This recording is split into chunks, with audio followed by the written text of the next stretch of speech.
All right, so eBooks, maybe hitting that $10,000 a month mark. Yeah. We're going to be dissecting YouTuber Sean Dollwet's strategy for making that much through eBooks. Okay. He claims to have made over $1.6 million himself and helped 1,400 students do the same. Wow. Sounds amazing, right? Yeah, it does. But we're diving deep into his four-step process, Okay. examining not just what he says, Right. but also the potential pitfalls and deeper implications.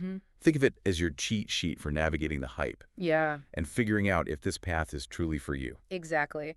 Dollwet's video is titled, How to Create an eBook Fast and Sell It Online and Make 10 Kilometers. Catchy title, no doubt. But we're going beyond the surface. Right. We'll analyze the strengths and weaknesses of his approach so you can make informed decisions, not just follow someone else's blueprint. So step one is researching the topic. Seems straightforward enough. But Dollwet flips the usual write your passion advice on its head. What's interesting is he starts with passion, Okay. but quickly shifts focus to profitability. He even suggests using ChatGPT to brainstorm profitable ebook topics. Really? You may be surprised to hear that AI is playing a bigger role in this space than people realize. AI for ebooks? Yeah. That's a curveball I wasn't expecting. I mean, can AI really understand what people want to read? It's not about AI being a literary genius. Right. It's about speed and data. Oh, ChatGPT can analyze trends and suggest niches with potential, okay. like self-help productivity or decluttering, Yeah. all areas with broad appeal. Okay, so we have a potential topic. Right. But Dollwet doesn't stop there. Nope. He stresses validating demand before writing a single word. Smart. He's adamant about not falling into the trap of writing a book and then scrambling to find an audience. Right? I have to admit, I've been guilty of that myself in the past. It's a common mistake. Yeah. Most aspiring authors prioritize their passion over market demand. Dollwet's approach is more business savvy. He uses Amazon as his validation tool. Okay. But it's not about casually browsing. Right. He digs into the data, Oh. specifically the bestseller rank, or BSR. Bestseller rank. Okay. The lower the BSR, the more sales a book is generating. Makes sense. So how low should you aim for? And how do you even find this BSR thing? Dollwet recommends targeting a BSR below 80,000, a sign of decent sales volume. Okay.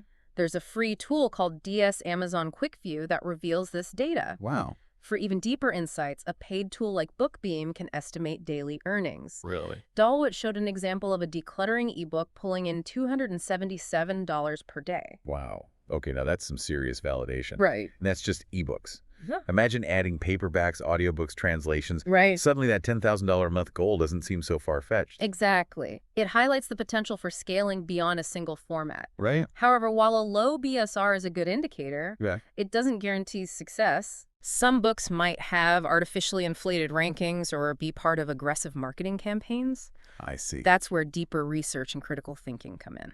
All right, so we've validated our topic, Yeah. and there's a hungry audience waiting time to actually write the book. Yes. Dollwet offers two paths, Okay. DIY or hiring a ghostwriter. That age-old time versus money dilemma. A relevant dilemma for our busy listeners, no doubt. Definitely. For the DIY route, Okay.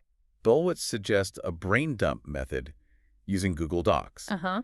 Just getting all your ideas out Yeah. before organizing them. He recommends focusing on how-to or problem-solving books. Okay. These tend to be in high demand and easier to structure. Makes sense. Practical advice, I like it, Yeah. but isn't it limiting to only write problem-solving books? What if I have other ideas? It's not about limiting creativity. Okay. It's about understanding market demand. Right. Dollwet's point A to point B framework is about providing value to the reader. They come to your book with a problem, Right. point A, Right. and you guide them to the solution, point B. Right. It's a clear structure for writing and marketing. I see. It makes the promise of the book very clear, Yeah, both to you as the writer and the potential reader. exactly. So how do you actually organize all those ideas from the brain dump? Believe it or not, Dollwet suggests using ChatGPT for outlining. Really? He shared a prompt example for a decluttering book. Okay. Take the reader from a stressed, messy state to a calm, organized one. Uh-huh. The AI can then generate a basic outline, saving you time and potential writer's block. Okay, that's pretty clever. Mm-hmm. But hold on, wouldn't that mean everyone's books would end up sounding the same? That's where your unique voice and expertise come in. Right. ChatGPT is a tool, Okay. not a replacement for you. Right. Don't just copy-paste the output. Got it. Add your own stories, insights, and personality. Think of it as a collaborative process. So it's more like having a super efficient research assistant than a ghostwriter. Yeah. But what about folks who don't have the time or inclination to write at all?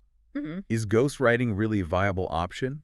Absolutely. It's more affordable than you might think. Okay. And is quite common even for big-name authors. Wow. We'll link to Dollwet's recommended ghostwriting resources in the show notes for those interested. Awesome. Thanks. Now, whether you write the book yourself or hire someone, Okay. Dollwet has strong opinions on where to sell it. Okay. And he's pretty quick to debunk a common myth. You mean selling ebooks on your own website? Yeah. I'll admit that's always sounded appealing to me. Right. Full control, keeping all the profit. It's a tempting idea. Yeah. But Dollwet highlights the hidden costs and complexities often overlooked. Oh. Building a website, driving traffic to it, handling customer service, processing payments. Yeah. It's a lot more than just uploading a file and waiting for the money to roll in. So he's advocating for Amazon KDP then? Yes. But what about those fees Okay. and the competition? He uses a great analogy. Would you rather sell lemonade on a quiet street corner or set up shop inside Disneyland? Disneyland. Sure, you might have to pay some fees at Disneyland, True. but think of the massive potential customer base. That's a good point. Okay. But wouldn't standing out in that Disneyland crowd be even harder than attracting people to a quiet street corner? That's where strategic marketing comes in, Right. which we'll dig into later. Okay. But first, let's unpack Dollwet's rationale for Amazon KDP. Okay. It boils down to leveraging a platform that already has millions of active buyers. Right. Over 70% of ebook sales happen on Amazon. Wow. That's a powerful reach, and Dollwet argues that giving Amazon a cut of the profits is better than struggling to make any sales at all. Okay. That makes sense. But isn't relying solely on Amazon putting all your eggs in one basket? It's a valid concern. Yeah. Diversification is key. Right. And while Amazon is a dominant player, Yeah. it's not the only option. Right. We'll explore alternative platforms and strategies later on. So we've tackled the first 3 steps: research, creation, Yeah. and uploading. Right? Now it's time to address the elephant in the room. Okay. How do we actually get people to buy this masterpiece? Good question. Because, let's be honest, just uploading it to Amazon isn't going to magically make it a bestseller. That's where Dollwet's 4th step comes in. Okay. Marketing. Ah. He emphasizes the importance of demonstrating proof of demand to Amazon. Proof of demand. Yeah. So Amazon is more likely to promote books that are already selling well. Exactly. It's like a self-fulfilling process. Oh, well. The more sales you generate, the more visibility Amazon gives you, which leads to even more sales. Got it. But how do you kickstart this cycle? Dollwet suggests 2 main approaches: Okay. social media marketing and Amazon ads. I can see how social media would be powerful if you already have a large following. Right? But what about those of us starting from scratch? That's where platforms like TikTok and Instagram come in. Okay. Specifically, their Book Talk and Bookstagram communities. Okay. They're incredibly influential in driving book discoveries and sales. Wow. We're talking millions of views for simple videos of people flipping through books or sharing their reading recommendations. I've seen those videos, and it's amazing how they can make a book go viral. Yeah. But that seems very visual. How does that work for ebooks? It's about capturing attention and sparking curiosity. Right. Even if the final product is digital, Right. you can showcase your eBooks cover, Uh-huh. highlight key concepts or benefits, Mm-hmm. or even share snippets of the content. Okay. It's about tapping into the visual storytelling aspect of social media. So even if you're not a social media whiz, there are still ways to leverage those platforms effectively. Definitely. What about Amazon ads? Okay. Are those worth the investment? They can be highly effective, especially if you're starting out. Yep. The beauty of Amazon ads is their targeted nature. Right. You're reaching people who are already on Amazon, Yep. actively searching for books to buy. I see. So we're basically putting our book right in front of the most likely buyers. Exactly. That makes a lot of sense. Yeah. But I imagine those ads can get expensive. Dollwet recommends starting small, around $3 per day, Okay.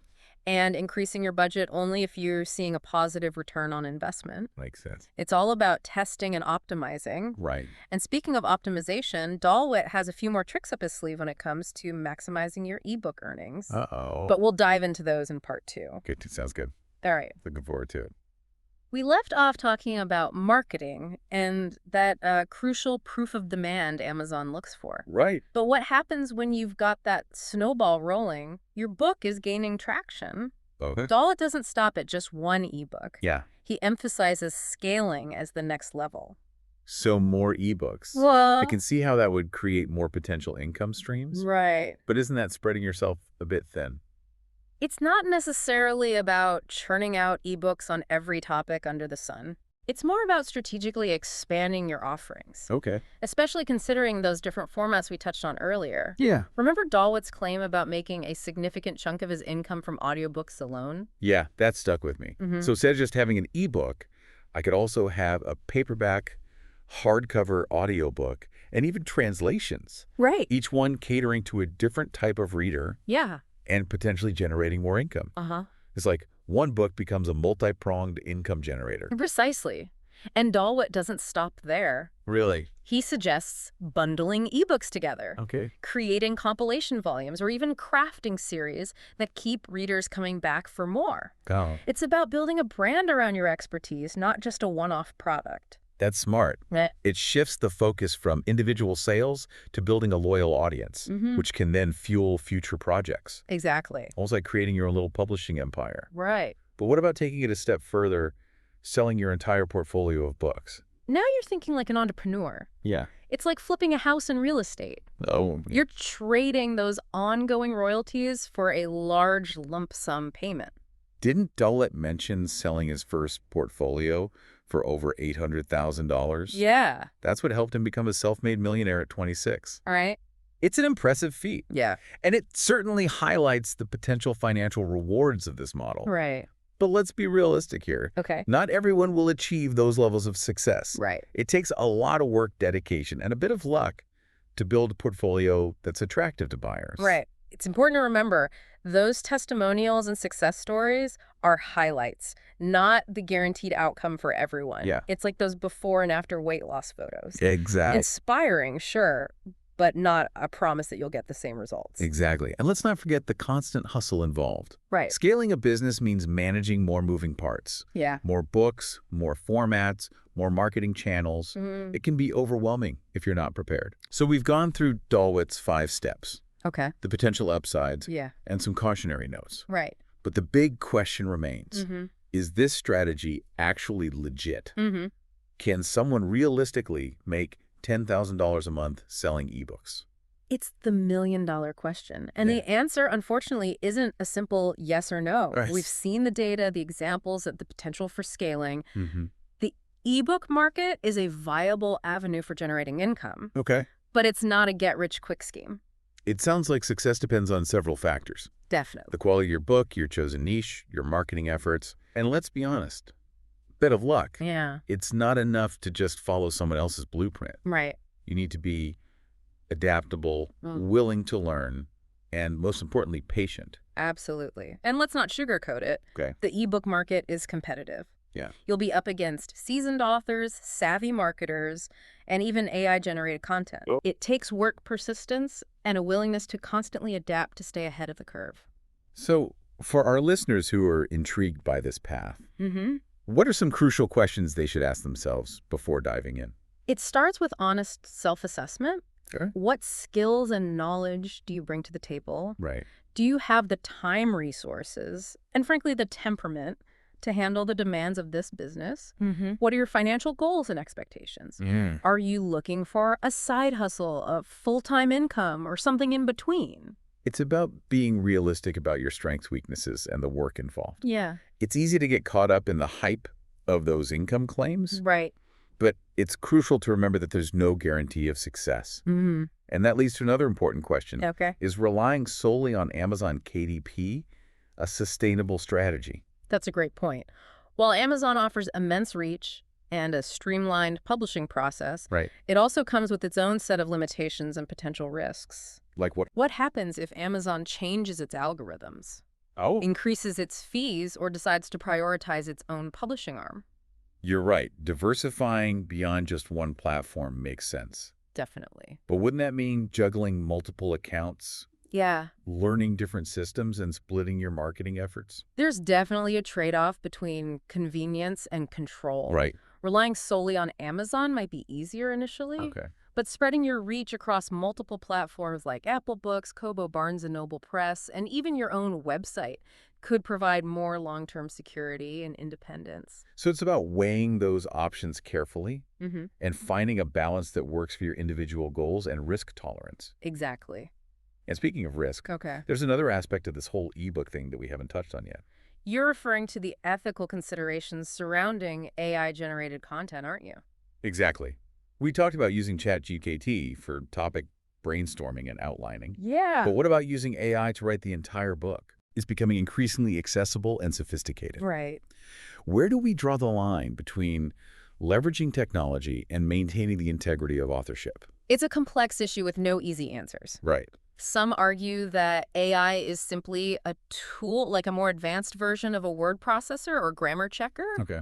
Others believe that using AI to generate creative content diminishes the value of human ingenuity and craftsmanship. It's a debate that's likely to intensify as AI technology advances. Definitely. For our listeners who are considering using AI in their ebook creation process, it's important to be transparent about your methods and consider the potential implications. Transparency is key. Yeah. And ultimately, it comes down to personal values and ethics. Yeah. What feels right to you as an author? Right. What do you want your readers to know about how your book was created?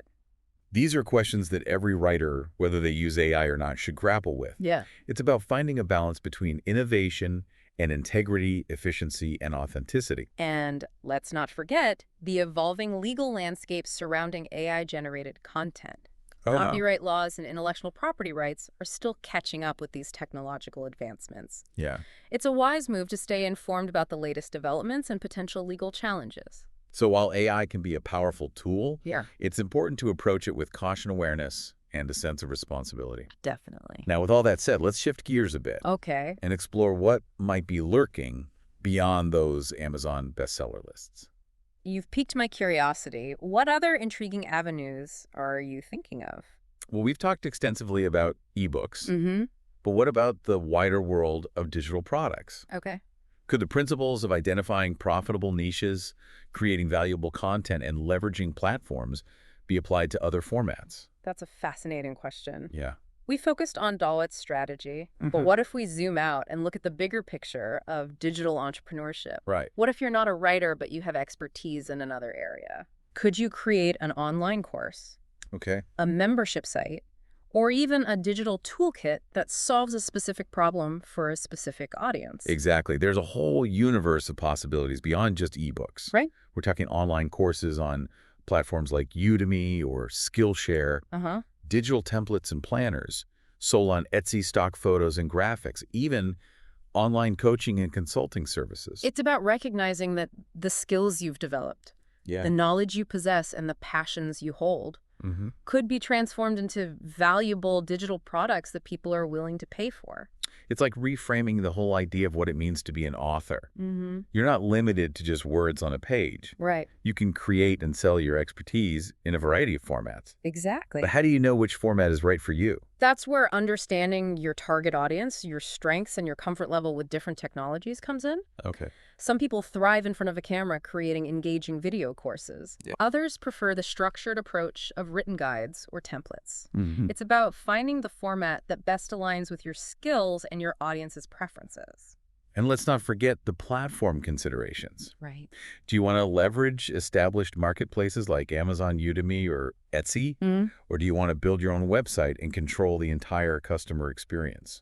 Each option has its pros and cons. Okay. Marketplaces offer reach and built-in audiences, but come with fees and potential competition. Right.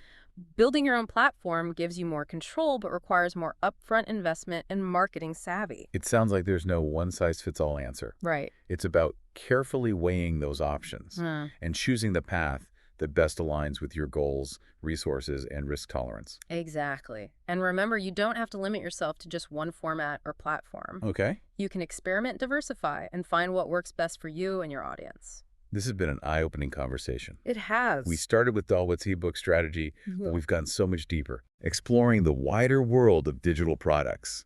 the ethical considerations of AI, and the importance of diversifying beyond a single platform. I feel like my mind is buzzing with possibilities. That's the beauty of the deep dive. Yeah. We start with a specific topic, but always strive to connect it to the bigger picture, encouraging our listeners to think critically, challenge assumptions, and explore new avenues. And speaking of exploring new avenues, I'm curious to hear your thoughts on a particular trend that's gaining traction in the digital product space. Membership communities. Yes, the rise of membership communities. Yeah. It's a fascinating evolution of the digital product landscape, and we'll dive into that in part 3. We ended part 2 on the topic of membership communities. Oh, yeah. It seems like everyone's creating one these days. Yeah. What's driving this trend? Well, And is it a viable option for folks looking to make money online? membership communities are definitely having a moment. It's not just a fad. Right. There are some compelling reasons behind this surge in popularity. Okay. For creators, it offers a way to build a more engaged audience, generate recurring revenue, and foster a sense of belonging among their members. So it's not just about selling a one-time product, like an ebook or a course. It is not. It's more about building an ongoing relationship with your audience. Exactly. A membership community goes beyond just delivering content. Okay. It's about creating a shared experience, a space for interaction, support, and collaboration. Think of it as a digital tribe centered around a shared interest or goal. I can see the appeal. Yeah. It's like having a built-in support system, accountability partners, and a constant stream of new ideas and inspiration. Exactly. But what about the business side of things? Okay. How do you actually make money with a membership community? The most common model is a subscription-based membership. Okay. Members pay a recurring fee either monthly or annually to access exclusive content, resources, and benefits. This could include things like online courses, live workshops, private forums, expert Q&As, early access to new products, and even discounts on other offerings. So instead of relying on one-off sales, you're creating a predictable stream of income. Yeah. That sounds appealing from a business stability standpoint. Right. But what about the members themselves? Okay. What are they getting out of this? The benefits for members are multifaceted. Okay. They gain access to valuable content and resources tailored to their specific needs and interests. They connect with like-minded individuals, forming a supportive network. Right. And they often receive personalized guidance and support from the creator or experts within the community. It sounds like a win-win situation. It does. The creator gets recurring revenue and a loyal audience, and the members receive exclusive benefits and a sense of community. Exactly. But how do you actually build a thriving membership community? Yeah. It seems like it would require more than just setting up a website and charging a fee. It's definitely more than just transactional. Right. Building a successful membership community requires a strategic approach. Okay. Starting with defining your niche and target audience. Who are you trying to reach? Right. What are their pain points, aspirations, and values? Right. It's about finding that sweet spot where your expertise overlaps with a group of people who are eager to learn, connect, and grow together. Yeah. But how do you attract those people in the first place? It's not like they're just going to magically find your community. Marketing plays a crucial role, of course. Of course. You need to raise awareness about your community, highlight its unique benefits, and build trust with your target audience. This could involve utilizing social media content, marketing, email campaigns, and even partnerships with other creators or influencers. It sounds like a lot of work. It is. Is it even worth the effort, especially for someone who's just starting out in the online world? Building a membership community is definitely a commitment, but it can be incredibly rewarding, both personally and professionally. It's okay. It allows you to connect with your audience on a deeper level, build a loyal following, and generate recurring income. Right. However, it's not a quick fix or a guaranteed path to success. Okay? It takes time, effort, and a genuine passion for serving your members. So it's not just about the money. No. There's a deeper purpose involved. Absolutely. While financial stability is a significant benefit, the true reward of a membership community lies in fostering connections, empowering individuals, and creating a positive impact. When you see your members achieving their goals, supporting each other, and thriving within your community, that's where the real magic happens. It's a beautiful sentiment. Thank you. It's inspiring to think about the potential of online communities to bring people together, create meaningful connections, and even change lives. Yeah. But let's be realistic for a moment. Okay. Building a successful membership community is no walk in the park. No. There are challenges. Of course. Yeah. It's not all sunshine and rainbows. Right. One of the biggest challenges is maintaining engagement and preventing churn. Churn. Yes, the rate at which members leave your community. I see. You need to consistently deliver value, foster a sense of belonging, and keep things fresh and exciting to retain your members. That makes sense. Yeah. If people aren't getting what they signed up for or feeling connected to the community, they're likely to cancel their subscriptions. Right. So how do you keep those members engaged and coming back for more? It's about striking a balance between content delivery and community interaction. Okay. You need to provide high-quality resources, but you also need to create opportunities for members to connect with each other, share their experiences, and feel heard and supported. Right. This could involve things like regular live events, Q&A sessions, challenges, contests, and even just fostering a welcoming and inclusive environment in your online forums. So it's not just about throwing content at people.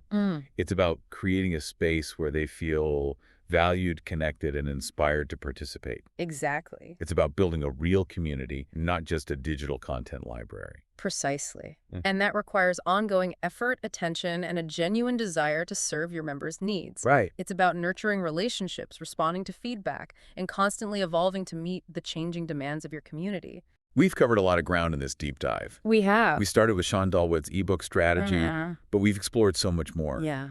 The power of Amazon KDP, the potential pitfalls of relying on a single platform, the ethical considerations of AI, the vast landscape of digital products, and now the rise of membership communities. Phew. It's been an incredible journey. It has been a true deep dive. Yeah. Exploring not just the mechanics of making money online, but also the deeper implications, the ethical considerations, and the potential for creating something truly meaningful. So for our listeners who are feeling overwhelmed by all this information, Understandably. what are some key takeaways they can apply to their own online endeavors? First and foremost, remember that there's no one-size-fits-all solution. Right. What works for one person might not work for another. Yeah. It's about finding the path that aligns with your skills, passions, and goals. And don't be afraid to experiment. Yeah. The online world is constantly evolving. Try different approaches, test new platforms, and see what resonates with your audience. Absolutely. And most importantly, remember that building a successful online business, Right. whether it's through eBooks, courses, membership communities, or any other digital product, takes time, effort, and a willingness to learn and adapt. There are no shortcuts or overnight successes. Nope. It's about showing up, consistently delivering value, and building relationships with your audience. And as you embark on this journey, remember that you're not alone. Right. There's a vast community of online entrepreneurs, creators, and experts who are eager to support you, share their knowledge, and help you navigate the challenges along the way.